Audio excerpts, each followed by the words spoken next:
Okay, part 2 here. Phone memory died. I don't know why it did, but so 79cc sticker there.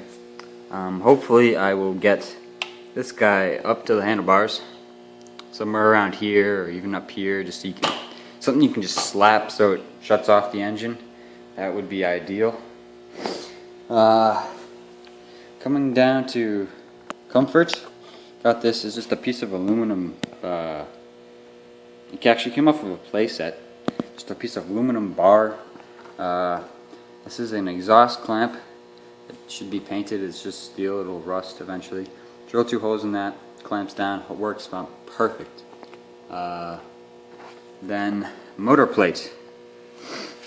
This is interesting. I think this is the best motor plate I've ever seen. Some of the steel ones, they just never fit good. I was tempted to buy one, but I have rather large amounts of metal in my basement. You know, kind of weird, but I do. It's awesome. And the way this works, 2 bolts there, and there's a piece down here. So you got 2 bolts down here, piece down here, clamps onto this seat tube frame, part of the seat tube, part of the frame, clamps onto that. That bolts down to the main plate, where I've drilled holes. And as you can see, there is a little bit of space so I can adjust chain tension just in there, both there. And then this piece up in the front is the bolt coming in through here, clamps down like it squeezes the frame. And if you can see, there's a slot right here just so it can move. I tried it without the slot and it wouldn't be able to move, so I just cut it with the saw only once. That's all it needed, and it clamps perfectly. Nothing wrong with the motor mount. It does rest on that screw. Not sure if that's a good thing or not, but you know, it's there. It's holding it. It's good. It's perfect. So let's go to the drive line part of things here. Go-kart clutch, max torque, whoop-de-doo. Comes off to a 10-tooth sprocket down to an 80-tooth sprocket. That, you know, changes. You can shift gears. Makes actual sense. In the middle of that, there is this piece which I'm going to show you right now. So in the middle of that little piece of metal there, in the middle of the frame, there's this. It's got the square ends on it. And the square end, this is the arm. This is the arm for the bicycle. You know, your pedals would be, you know, right down there, and you know, your pedal. I got this here, then milled it, or not milled it, lathe, put it in a lathe with this. Took this thing out of there, put it in a lathe, put the bolt on. There's a bolt right there. You put a bolt in there, put it on a lathe, cut this off right here, and then turned it down to about 1 inch, a little over 1 inch, and then when I got the sprockets and stuff, I put it down to 1 inch. So this piece right here is this. Now this is actually a number 41 go-kart chain, or go-kart sprocket. And this sprocket actually is the right size for a bicycle chain if you mill the sides of it down. So like, say it's this wide, and then the bicycle chain needs it this wide. So we just turned it down from this down to that, and it works good. Bicycle chain is wearing out. Like, you can see the rollers there. I don't know if that amount of play is normal or not, but whatever. I'll use it till it falls off. Then I have just a hole in this screw, and the screw goes into the hole. It stays on. This side is basically the same thing. It's actually a little bit bigger because this sprocket, the hub of the sprocket is bigger. Same thing. It actually this sprocket hub clamps, so it clamps down to that. Then there's actually a key in there. There'll be a lot of torque on this one, just because it's bigger. It's bigger. So then it runs up to the motor. This motor is ungoverned. I took that. I don't rev it up a lot because it just, you know, I don't need that amount of power really. It's a bicycle, you know, I got crappy brakes. Well, they actually do stop the bike pretty well, but they wear out just about instantly. So that all just comes back to here.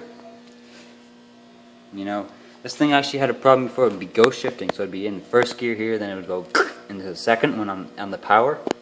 That wasn't good, so I just had to adjust this chain tension here with this guy. Now it shifts, like you can be on power and shift. I did that once. It worked perfectly, but I wouldn't suggest it because it is just a bicycle meant for a person to be pedaling, not an engine. That's it pretty much. No internal modifications to the engine. Synthetic oil. I think it's actually 1040 high mileage in there. Whatever you have really works. That is 30 weight. That's pretty much it. I can't think of anything else. Oh, I got this. It's actually a case for my phone that goes right here. Put the GPS on, you get speed. That is awesome. And then horn from Benny's. You kind of need a horn. You mean you can't? You mean if it's not loud enough? I mean, no, that's pretty loud. Yeah, that thing's awesome. Get a better look at that. Yeah. Well, let me start it up for you guys. It hasn't run today. Let's make sure it is on. Put the choke on. Choke is on. That's off. That's when you're running it, and then choke on. Now, I'm not going to be giving it any throttle.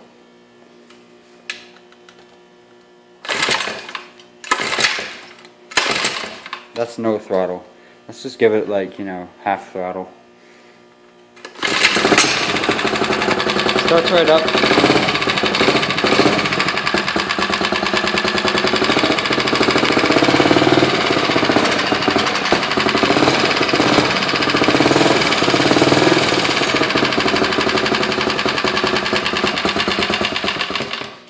There you go.